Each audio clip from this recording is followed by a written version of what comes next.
Good morning, all of you. So, students of class 11, now we are going to start the next topic. Previously, we have completed WH Whitaker classification, 5 kingdom classification. Now, I will one by one discuss all the classification, all the kingdoms of RH Whitaker classification. So, firstly, we are going to discuss the first kingdom, that is Monera. Okay, this is the kingdom which includes unicellular prokaryotes. Unicellular prokaryotes, it means one cell is there and their nucleus is not well defined. एक cell वाले और जिनका nucleus well defined नहीं है, इस तरह के cellular organisms हम यहाँ पर पढ़ेंगे. It means we are discussing about all type of bacteria are included in this category. जितने भी तरह के बैक्टीरिया हैं वो सारे के सारे इस कैटेगरी में यहाँ पर इंक्लूड होंगे. It means basically we are discussing about the bacteria. So if we want to discuss about the bacteria, the main word which come in our mind, that is omnipresent. Omnipresent, it means everywhere. These are present everywhere. हर जगह present हैं. In air, in water, in terrestrial environment, inside the body of organism, outside the body of organism, in harsh conditions also. Different जो भी जहाँ life possible है, even जहाँ possible भी नहीं है, harsh condition जहाँ पर एक normal living being survive नहीं कर सकता, they are present there also. वहाँ पर भी ये present हैं. So the basically these are known as omnipresent organisms which can survive in harsh conditions also. So if we discuss about their nutrition, mode of nutrition, then they have different type of nutrition. They are autotrophic, they are heterotrophic,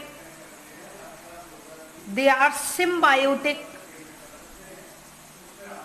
they are parasitic. Different type of nutrition mode are there in bacteria. Different तरह के nutrition mode आपको bacteria में देखने के लिए मिलेंगे. So we will discuss all these type of mode of nutrition with their examples. So firstly I want to tell you what are the types of bacteria according to their shape. It means types of bacteria according to their shape. Shape के according कितने तरह के होते हैं bacteria. Okay, I am discussing one by one. The first shape, the name is cocci. पहला जो नाम है शेप के अकॉर्डिंग बैक्टीरिया का, दैट इज कोकाई और कोकस. ठीक है, it has a simple structure, it has a circular structure. एक सिंपल सर्कुलर स्ट्रक्चर का अगर कोई बैक्टीरिया है, then this is known as cocci bacteria. ठीक है, if these type of two cocci are present, this is called diplococcus. क्या बोलेंगे? Diplococcus. If a chain of circular structures are present together, this is called streptococcus. It means the same thing is that the circular structure of bacteria indicates its cocci structure. If it is single, it is known as coccus. Simply आप क्या बोलोगे? Singular is coccus.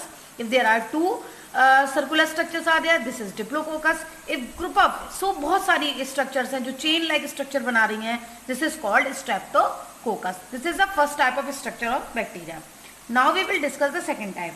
The second type is bacilli. Singular is bacillus. Okay, it has a structure like rod shape structure होती है. If it is single, this is called bacillus. These are two, अगर ये दो हैं, diplo word लगा दो आप, diplobacillus. If there is a chain, अगर एक पूरी चेन है रॉड शेप्ड बैक्टीरिया की, then this is known as streptobacillus. So these are two shape. Now we will discuss another two shapes are also there. The third shape is vibrio. एक अलग तरह की shape है. It seems like a comma जैसी shape की structure होती है इन बैक्टीरिया की, और most of the time they have flagella. इनके ऊपर फ्लैजेला भी प्रेजेंट होते हैं. And the specific example we have, और नेम भी उसको इसी नाम से दिया गया है, vibrio cholerae.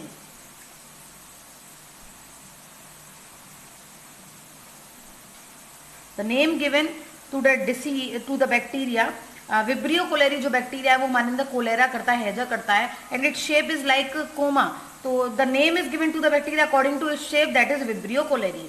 The fourth structure is if the bacteria seems like a snake, अगर बैक्टीरिया स्नेक के जैसा दिख रहा है, then this structure is known as spirillum. तब हम स्ट्रक्चर को कहते हैं spirillum. It means we have 4 structures now: cocci, circular structure; bacilli, rod-shaped structure; comma-shaped structure is known as vibrio; and if the spiral structure is there like a snake, this is known as spirillum. So according to the shape, the bacteria are of 4 types. And now we will discuss according to their origination, according to their formation, how they are divided into different category. अब उनके formation के according कैसे इनको category में divide किया गया है. Types of bacteria according to their formation. It means कब बना कौन सा बैक्टीरिया, किस में क्या स्पेशलिटी है, उसके अकॉर्डिंग बैक्टीरिया को 2 पार्ट में डिवाइड किया गया है. First is Archie bacteria and the second is you bacteria. सबसे पहले Archie bacteria. Archie means primitive bacteria. It means it is a primitive type of bacteria. इनके भी एंसेस्टर रहे हैं, इनका जो ओरिजिनेशन हुआ है इनसे हुआ है, ठीक है. This is known as primitive type of bacteria. You means developed bacteria है. इनमें और चेंजेस होने, इनके सेलुलर स्ट्रक्चर में और चेंजेस हुए तब जाके ये डेवलप्ड बैक्टीरिया बने. This archaebacteria, speciality of this archaebacteria that they are present in the harsh conditions. Harsh means normally a living being cannot survive in these conditions, but these bacteria are able to survive in these harsh, in these unfavorable condition. Normally एक living being in इस तरह की conditions में unfavorable में survive नहीं कर सकता, but these are the bacteria which can survive in those conditions also. So according to these harsh conditions, these bacteria are divided into 3 categories. In harsh conditions के according इन bacteria को 3 category में divide किया गया है: हेलोफिल्स, thermoacidophils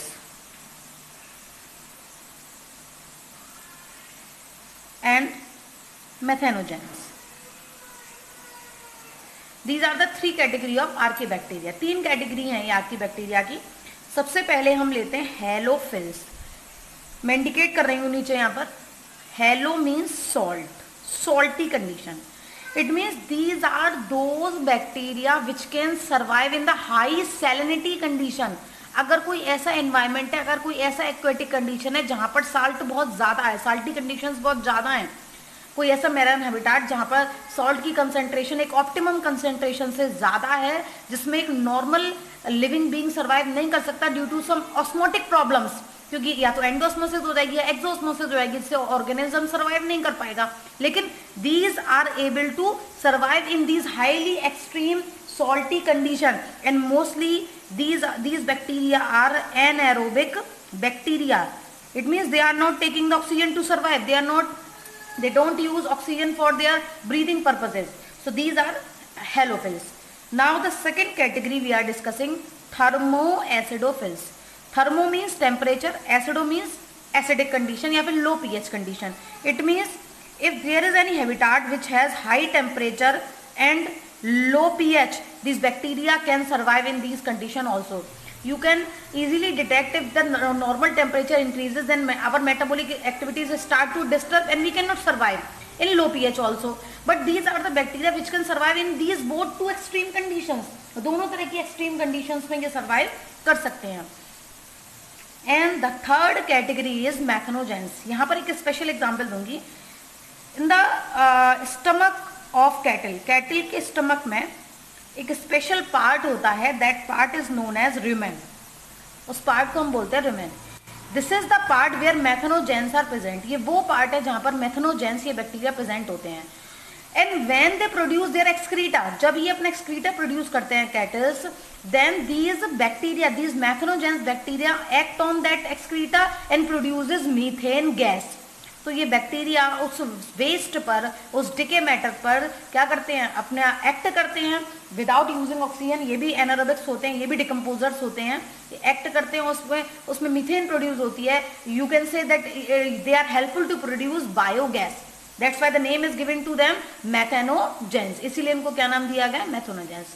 So these are the three categories of archaebacteria. Now we will discuss the eubacteria. These are the developed bacteria and we have many examples of these bacteria. In bacteria के हमारे पास बहुत सारे example हैं।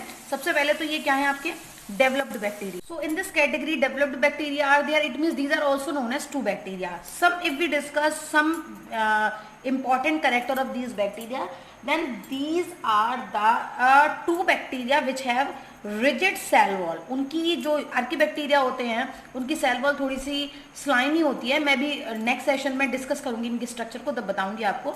दे have rigid cell wall, okay. If they are motile, अगर ये motile हैं then they have flagella, इनके ऊपर फ्लैजेला भी प्रेजेंट होते हैं ताकि ये मूव कर सकें, मूवमेंट कर सकें, ठीक है। Commonly these are known as BGA।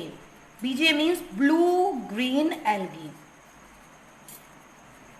Commonly इनको ब्लू ग्रीन एल्गी बोलते हैं, या फिर these are also known as cyanobacteria, इनको साइनोबैक्टीरिया भी बोला जाता है। अगर हम डिस्कस करें तो इस ग्रुप में वैरायटी ऑफ बैक्टीरिया आपको देखने को मिलेंगे। अगर जैसे मैं इनकी बात करूं, ठीक है, तो दीज आर द ऑटोट्रोपिक, ये कौन से बैक्टीरिया है, ऑटोट्रोपिक फोटोसिंथेटिक बैक्टीरिया। अब आपने सोचा अपने दिमाग में मैम ऑटोट्रोपिक है तो फोटोसिंथेटिक तो होंगे, अपना फूड खुद बना रहे हैं, लेकिन यहाँ हमारे पास दो कैटेगरीज हैं। ऑटोट्रोपिक अपना फूड खुद बना रहे हैं, लेकिन अगर वो सनलाइट को यूज करके अपना फूड बना रहे हैं then these are photosynthetic. But अगर वो किसी केमिकल को यूज करके अपना फूड खुद बना रहे हैं, these are known as chemosynthetic. It means now we have two categories of these autotrophic bacteria. Some which have chlorophyll, जिनके अंदर क्लोरोफिल ए होता है, वो अपना फूड खुद से बना लेते हैं सनलाइट को ट्रैप करके। लेकिन कुछ ऐसी भी कैटेगरीज हैं यहाँ पर बैक्टीरिया की जो नाइट्रेट को, सल्फाइड को यूज करके, नाइट्रेट को सल्फेट को यूज करके उनका ऑक्सीडेशन करते हैं और वहां से जो एनर्जी उन्हें प्रोवाइड होती है उससे वो अपनी मेटाबॉलिक एक्टिविटीज को कंडक्ट करते हैं। If I want to give some examples of cyanobacteria, so many examples are there. Commonly मैं आपको बता रही हूँ nostoc, anabaena, these are the example of cyanobacteria, ये एग्जाम्पल्स। ऑसिलोटोरिया। अब ये तो बात रही ये कॉमन, ये जो ऑटोट्रोपिक बैक्टीरिया। अगर अब मैं एक और कैटेगरी लेना चाहूँ तो थर्ड कैटेगरी मेरे पास बनेगी यहाँ पर पैरासिटिक बैक्टीरिया, या फिर आप कह सकते हो पैथोजेनिक बैक्टीरिया। पैरासिटिक वर्ड से पता चल रहा है कि मतलब दूसरे को नुकसान पहुंचा रहे हैं, पैथोजेनिक कोई ना कोई बीमारी कर रहे हैं। तो हमारे, अगर हम डिस्कस करेंगे ह्यूमन बींग्स के बारे में, प्लांट्स के बारे में या अदर ऑर्गेनिज्म के बारे में, तो ज़्यादातर जो डिसीजेज होती हैं वो बैक्टीरियल इन्फेक्शंस की वजह से होती हैं। अगर कॉमनली कुछ एग्जाम्पल्स लिए जाएँ बैक्टीरियल डिसीजेज की, then cholera is a bacterial disease which is caused by Vibrio cholerae bacteria. Typhoid is the disease which is caused by Salmonella typhi bacteria, and pneumonia is the disease which is caused by Diplococcus pneumoniae. So there are so many diseases which are caused by bacteria in human beings, in plants, in animals. And there is also a category of bacteria which is very much important for us, जो हमारे लिए बहुत important है। यहाँ तो हमने इसके demerits देख लिए, डिसएडवांटेजेस के बैक्टीरिया हमें क्या नुकसान पहुँचाते हैं, लेकिन कुछ ऐसे बैक्टीरिया भी हैं जो हमारे लिए बहुत इंपॉर्टेंट है। बैक्टीरिया की एक इंपॉर्टेंट कैटेगरी को अब डिस्कस करते हैं हम। Important category of bacteria is decomposers. ये 10th स्टैंडर्ड में भी एक टॉपिक था। डिकम्पोजर्स जो होते हैं उन्हें हम एक नाम और देते हैं पुट्रीफाइंग बैक्टीरिया। ये जो बैक्टीरिया हैं ये डेड और डिके मैटर को, कोई डेड और डिके मैटर है जो हमारे एनवायरनमेंट में अगर कलेक्ट हो जाए तो वो हमारे एनवायरनमेंट को हार्म कर सकता है। ये उसको डिकम्पोज करके किस में चेंज कर देते हैं, सिंपल पार्टिकल्स में चेंज कर देते हैं। एक तरीके से हमारे एनवायरनमेंट को सेव कर रहे हैं पॉल्यूट होने से, ठीक है। दूसरा क्या काम कर रहे हैं, रिसाइकलिंग ऑफ न्यूट्रिएंट्स। जो न्यूट्रिएंट एनवायरनमेंट से लिए गए थे उनको वापस से कहाँ मिला रहे हैं, सॉइल में मिला रहे हैं. It means decomposer is a category of bacteria which is very much important for the environment. Environment को सेफ रखने के लिए, हाइजीनिक रखने के लिए, पोल्यूशन से बचाने के लिए, रिसाइकलिंग करने के लिए ये बैक्टीरिया बहुत जरूरी है. एक हो गई हमारी ये कैटेगरी. एक और इम्पॉर्टेंट कैटेगरी है हमारी नॉर्मल लाइफ में जो चीज़ें बहुत इंपॉर्टेंट हैं उनको बनाने में बैक्टीरिया भी यूज होते हैं. In the formation of curd, lactobacillus bacteria is used. lactobacillus bacteria curd बनाने में यूज होता है. एसिटिक एसिड बनाने में यूज होता है एसिटोबैक्टर एसिटाई. बहुत सारे एग्जाम्पल्स हैं हमारे पास यहाँ पर. मैं कुछ इंपॉर्टेंट एग्जाम्पल्स आपको दे रही हूँ. ये बैक्टीरिया एसिटिक एसिड बनाने में यूज होता है. इसी तरीके से एंटीबॉडीज बनाने में यूज होता है streptococcus bacteria.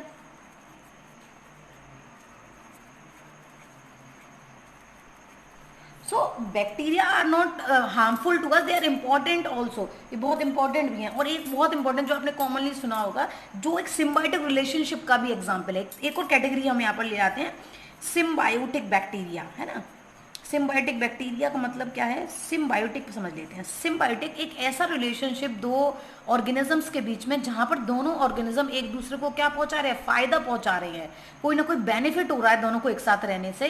This is called symbiotic relationship और म्यूचुअलिज्म. यहाँ पर एक एग्जाम्पल देती हूँ कि जो लेग्यूमिनस प्लांट्स होते हैं, मतलब दालों वाले प्लांट्स होते हैं, उनकी रूट्स में कुछ नोड्यूल्स होते हैं, कुछ गांठें होती हैं. इन नोड्यूल्स के अंदर एक बैक्टीरिया होता है, this is known as rhizobium. ये क्या करता है भाई इस प्लांट के लिए, इस प्लांट के लिए क्या करता है, we know that plant are not able to fix the free nitrogen. Plant free nitrogen को यूज नहीं कर सकती. So these bacteria which are present in the root nodules of these plant, they convert the free nitrogen into nitrate. ये जो free nitrogen है air की, उसको ionic form में चेंज कर देते हैं. इट मीन्स या तो नाइट्रेट या नाइट्राइट में चेंज करते हैं, जिससे प्लांट अपनी नाइट्रोजन की जो नीड है उसको कंप्लीट कर लेता है. एंड इन रिटर्न प्लांट बदले में इसको क्या दे रहा है, plant is giving shelter to this bacteria. Plant क्या दे रहा है, शेल्टर दे रहा है. It means both are getting benefit to each other. दोनों एक दूसरे से बेनिफिट ले रहे हैं. So this is known as symbiotic और mutual relationship, and this is the example of symbiotic bacteria. So now we have discussed different categories of bacteria. In my next session I will discuss about the structure of bacterial cell and reproduction in bacteria. Till then, goodbye, have a nice day.